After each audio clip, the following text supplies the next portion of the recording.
De volta com o nosso Sala Ultra. Daqui a pouquinho eu vou ter um papo com ele, que já vendeu mais de 1 milhão de livros, todos focados no nosso tema de hoje, marketing pessoal. Reinaldo Polito, olha que bonito sobrenome, ele vai falar tudo o que você precisa para se apresentar melhor. Mas essa conversa começa daqui a pouco, porque agora é hora de curiosidades.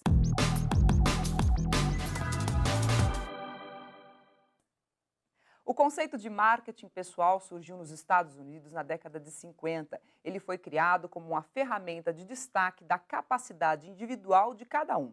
Apesar de ser mais utilizado na vida profissional, o marketing pessoal também é muito importante para a melhoria na qualidade de vida das pessoas, fazendo com que os relacionamentos tornem-se mais saudáveis. E olha, principalmente os relacionamentos profissionais. Vá buscar ajuda se você não faz ideia de como praticar o marketing pessoal. Pode até acompanhar esse quadro que começa agora no nosso programa. Ele já está ao meu lado, adorei a sua correção. Eu o tempo todo li o seu nome como Polito e é Polito. É o contrário, É Polito. é Polito. Paloma, como você é devagar. Com 2 L's é Polito, com L só é Polito. Isso. Da onde veio o Polito? Itália, Italiano. sul da Itália. Qual que é a pronúncia do italiano? Polito. Polito. É. Não muda nada. Não, Nem não usa a muda mão, nada. Polito. Não. Nada. Reinaldo, mais de 1 milhão de livros vendidos. Isso no Brasil é um marco, né? Dificílimo de alcançar. Aí você vê o interesse que as pessoas têm com relação a esse assunto. Porque você estava falando em marketing pessoal, talvez não exista uma forma mais eficiente de se fazer marketing pessoal do que falando bem. Porque a pessoa, quando fala bem, ela transpira naturalmente o seu conteúdo, o seu conhecimento, a sua competência, e ela é convidada para fazer a apresentação de projetos, ela é convidada para fazer a apresentação de propostas, ela é convidada para defender a imagem da empresa e, naturalmente, ela vai fazendo o seu marketing pessoal. Mas é uma dificuldade muito grande para a maioria das pessoas falar em público. Qual é o segredo? Realmente é uma dificuldade e alguns estudos revelaram que essa é a maior dificuldade porque é o maior medo que o homem tem. Alguns estudos que foram feitos e foram confirmados depois com estudos posteriores, mostrando que o homem tem vários medos. Ele tem medo de altura, medo de insetos, ele tem medo de águas profundas, ele tem medo da morte, mas em primeiro lugar está o medo de falar em público. Você acredita que esse medo, ele transite também para a comunicação hoje, que é a da internet? Por exemplo, as pessoas têm medo de ver a outra, mas quando o assunto é câmera, esse medo persiste? Você percebe nas pessoas o mesmo receio? É evidente que com a câmera a pessoa está menos acostumada. E isso pode inibir um pouco mais, porque é algo frio, ela não está vendo reação, ela não sabe como as pessoas estão recebendo do outro lado. Eu, por exemplo, estou falando aqui para uma lente, mas eu estou imaginando a presença de pessoas ali do outro lado. Quem não tem esse hábito, que não tem esse costume, acaba se intimidando um pouco mais. O Reinaldo está imaginando, nós estamos desejando a presença dessas pessoas do outro lado. Tudo que se deseja quando se faz televisão é ibope. É isso mesmo. Como evitar os vícios da comunicação? As gírias, por exemplo. Bom, o mais comum é o né, né. Se a pessoa usar 3, 4 nés numa apresentação, faz parte da naturalidade de uma exposição normal. Mas quando isso começa a se repetir, é um ruído de comunicação que pode atrapalhar o resultado dessa exposição. Por que a pessoa usa o né? Normalmente porque não tem consciência. Você precisa ver, eu faço as apresentações dos meus alunos lá em sala de aula, e aí quando eles assistem ao tape, eles ficam desesperados, porque em 2 minutos de apresentação, por exemplo, usam 19, 20 nés. Nunca na vida eles imaginaram uma produção tão grande de nés. Quando tomam consciência, se sentem desconfortáveis e vão eliminando. O né existe também por insegurança. A pessoa, quando está insegura, ao invés de afirmar, ela pergunta. Olha como eu disse agora, ao invés de afirmar, ela pergunta. Quando a pessoa está insegura, ela age diferente. Ao invés de afirmar, ela pergunta, né? Aí ela precisa do né. E o né serve também como uma espécie de apoio para que a pessoa possa procurar a palavra ou a sequência do raciocínio. Ela finge que está perguntando, Mas, na verdade, ela está só tentando ganhar tempo para procurar a sequência do pensamento. Como eu disse, 3 ou 4 vezes numa apresentação não prejudica. Agora, o excesso, sim, isso compromete. Se ouvir é um bom exercício, gravar a própria apresentação antes de realizá-la, por exemplo? É um bom exercício, é um excelente exercício e não é fácil. Porque muitos dizem assim, ah, não, eu vou pegar uma câmera, hoje é muito fácil, você tem o celular, você tem uma máquina fotográfica que filma, ou mesmo uma câmera. E não é fácil, porque ela faz uma apresentação, ela grava, segunda ela grava, na terceira ela já não aguenta mais. Aí ela prefere fazer sem a gravação. Então, esse é um conselho que se dá. Se você que está me ouvindo aí, for fazer uma apresentação e tiver que gravar, ensaie bastante antes sem a câmera. Depois você, quando já estiver mais tranquilo, aí você pode fazer uma gravação. Você vai se sentir muito mais estimulado a partir daí. Muito legal, né? Como iniciar, então, uma apresentação? Bom, primeiro, como não iniciar?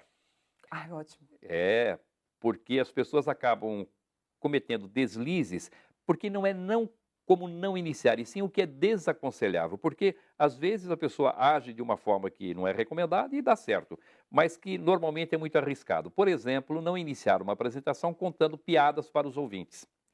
Como eu acabei de citar no nosso primeiro bloco, do infeliz do palestrante que eu conheci na Austrália. Infeliz no sentido dele ter sido infeliz na sua apresentação, quando abriu para um público completamente diferente, um público estrangeiro, uma palestra dizendo: sou brasileiro e corintiano. Ninguém entendeu nada. Ser brasileiro até entendo, mas o seu time de futebol aqui na Austrália não faz o Ah, menor não, sentido. não, é muito É, arriscado. é. E isso que você está dizendo. Então, se a pessoa conta uma piada, faz uma graça e não tem graça, ela já está desestabilizada no início, se sente desconfortável, porque o início é o pior momento que nós temos na apresentação.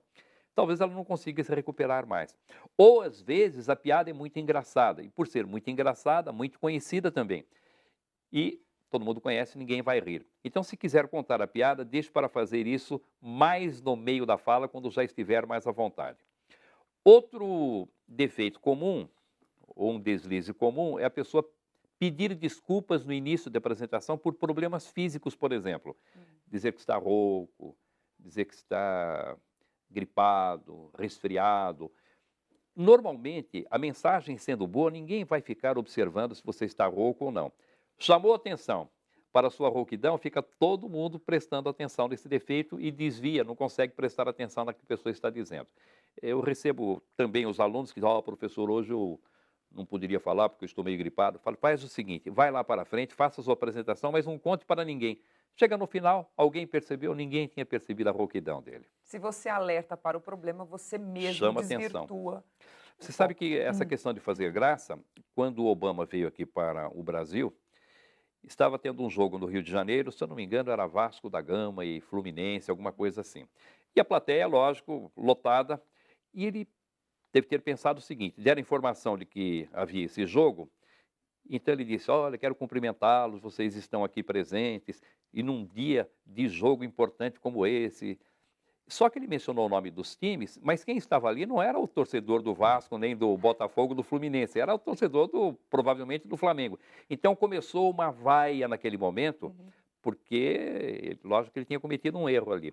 Então ele muito sacado, peguei vocês, como se ele tivesse feito de propósito. Então, com habilidade ele contornou aquela situação, mas tem que ter muito jogo de cintura. O Obama é mestre, na minha opinião. É mestre. Lula, Luiz Inácio Lula da Silva, foi o outro que conquistou uma nação pelo seu poder na oratória. Isso. Ele tem uma perspicácia perfeita no momento certo da piada, o momento certo do toque, de acordar a plateia, de deixá-la dormir quando ele não quer que ela a ouça. Essa habilidade se constrói com o tempo, Reinaldo? Normalmente as pessoas fazem uma confusão entre antipatia política e a comunicação. Quando falam no Lula, por exemplo, quem não gosta do Lula já... Ou quem gosta fica aguardando, o Lula. E tira essa questão política do lado. Vamos falar daquele que depois de 8 anos de governo conseguiu sair com mais de 80% de aceitação pública. Então, isso significa que ele é um excelente comunicador. Mas onde é que está a habilidade da comunicação do Lula? Ele sabe, como ninguém, entender bem a plateia, entender bem o ouvinte, saber quais são as aspirações, o que as pessoas desejam, e ele passa o conteúdo da mensagem de acordo com esse interesse da plateia. Lógico que toca o coração das pessoas. A voz é uma ferramenta muito poderosa. Se você aumenta o tom, você passa uma emoção e um sentido. Se você diminui, também se altera. Isso. Como se aproveitar desse recurso tão poderoso? O importante na voz é ter personalidade na voz. Por exemplo, você tem personalidade na sua voz. Tem uma voz Obrigada. forte, uma voz bem timbrada, uma voz que ressoa muito bem e uma voz relativamente puxada para o grave. A voz, quando é puxada para o grave, ela passa a ideia da sensatez, do equilíbrio, da ponderação. Isso dá mais credibilidade à comunicação. O que uma pessoa precisa observar com relação à voz? Primeiro, o volume da voz. Chega num determinado ambiente, essa deve ser a primeira atitude. Verificar a acústica da sala, se tem janela aberta, porta aberta, porque o ruído externo pode interferir, se tem ar-condicionado barulhento, a que distância ele vai ficar do último ouvinte, se tem microfone ou não. A partir dessa avaliação é que vai determinar o volume da voz. E é sempre importante falar um pouquinho mais alto do que seria suficiente para que as pessoas pudessem ouvir, porque com um pouco mais de volume vai demonstrar envolvimento, disposição, interesse em transmitir a mensagem. Respiração. A respiração, ela está muito ligada com a tranquilidade. A pessoa, quando está intranquila, quando ela está com medo, por exemplo, as glândulas suprarrenais descarregam uma quantidade grande de adrenalina. Essa adrenalina que deveria servir para a movimentação do corpo, porque quando a pessoa está em perigo, ela precisa se movimentar, queimando aquela adrenalina. Como ela não se movimenta, a adrenalina permanece no organismo e provoca uma grande disfunção. As mãos começam a suar, as pernas a tremer, as borboletinhas passam a voar no estômago, a voz fica enroscada na garganta e passa a existir também uma falta de sincronismo fonorrespiratório. Ela começa a falar quando ainda está inspirando ou continua a falar quando o ar praticamente já terminou. Usa apenas as últimas partes do aparelho fonador e lógico que a voz não vai ser bem produzida aí. Olha, eu preciso deixar uma dica, os meninos aqui satirizam comigo, brincam comigo o tempo todo, mas eu nasci no rádio, por isso a voz. E o rádio, ele é uma faculdade, uma universidade para comunicação. E eles tiram sarro, porque eu até hoje tenho o hábito de fazer um exercício que eu aprendi com 12 anos, quando eu pensava em fazer rádio, que é colocar o lápis na boca. E todo texto que você tem que ler, você lê com o lápis na boca. Para quê? Para abrir realmente a mordida, para você exercitar as cordas vocais, aquecer as cordas vocais e compreender, inclusive, o que você vai ler. Um exercício fantástico. E tenho alguns amigos que eu tive o prazer de ver como você me contou a sua história nos bastidores, de como você começou o seu processo com a comunicação, que não tinham coragem alguma de falar em público e depois que começaram esse exercício, tomaram coragem, porque percebiam que a sua voz estava melhor colocada. Então, aprender técnicas é essencial, não, Reinaldo? Esse é um exercício muito interessante. O lápis, sim, porque ele é macio e mesmo que você force um pouquinho não vai prejudicar os dentes. Caneta não, porque é muito sólido, muito duro, isso pode prejudicar. Mas um bom substituto do lápis é o dedo, que você põe o dedo na boca e procura pronunciar as palavras da forma mais correta possível. Com isso você vai movimentando os músculos labiais. E fazer leitura em voz alta é importante para aprender a ouvir o som da própria voz. Quando é que uma pessoa sabe que ela está tranquila e eficiente na sua comunicação? Quando ela consegue ouvir o som da própria voz, quando ela olha para uma plateia e consegue ver a fisionomia dos ouvintes e quando ela consegue encerrar o pensamento e ter a tranquilidade para fazer a pausa, não se precipitar em voltar a falar. Quando ela estiver nesse estágio, a comunicação já está com boa qualidade. Como gesticular? Falamos com a Ana Lukova no primeiro bloco e ela falou muito sobre as mãos, mas tem muito mais. Toda a linguagem corporal, todo o corpo participa dessa linguagem. Tem que existir uma harmonia entre a inflexão de voz, a expressão corporal e a mensagem transmitida. São dois defeitos que nós encontramos normalmente na gesticulação. Um é a falta do gesto, porque o corpo, lógico, precisa se movimentar para ajudar na condução da mensagem. E o outro defeito, normalmente mais grave que o primeiro, é o excesso de gesticulação. É preferível até não fazer gesto nenhum, a gesticular demais. Porque se você não faz gesto e a mensagem é boa, as pessoas continuam ouvindo e se interessando por aquilo que você está dizendo. Portanto, o gesto deve acompanhar o ritmo e a cadência da fala e deve ser executado de uma forma moderada, porque se exagerar no gesto, só vai aparecer a gesticulação. Numa entrevista de emprego, as pessoas estão, por si só, muito mais nervosas e ansiosas do que o habitual. Isso. E algumas cometem o pecado de colocar as mãos aqui, debaixo das Sim. pernas, prender as mãos para não exagerar na gesticulação. Respirar é muito melhor, não? Olha, o que deve ser evitado Hum, com relação à expressão corporal é a demonstração de desconforto.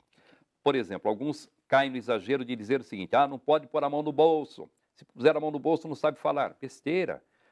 Se eu puser a mão no bolso por pouco tempo, de uma forma natural, eu posso até passar uma ideia de tranquilidade, de segurança, de elegância. Agora, se põe a mão no bolso e começa a se prender, demonstrando desconforto, lógico que isso vai ser um resultado negativo. Põe as mãos debaixo das pernas. Normalmente vai demonstrar também que está numa posição desconfortável. Se o cargo para o qual ele está se candidatando exigir uma comunicação mais desembaraçada, isso vai contar ponto negativo. Então é preferível deixar as mãos, por exemplo, sobre as pernas ou sobre a mesa. Se estiver nervoso, procure não gesticular, porque esse nervosismo pode transparecer na gesticulação. E à medida que vai se sentindo mais à vontade, vai soltando mais o gesto. Quer falar corretamente e sem inibições? Mais de 20 anos de sucesso com 500 mil exemplares vendidos. Parabéns. Muito obrigado. Linda trajetória sua, Reinaldo Polito.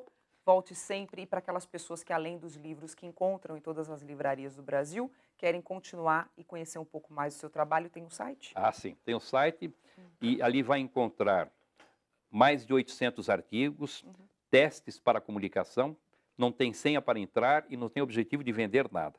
É simples,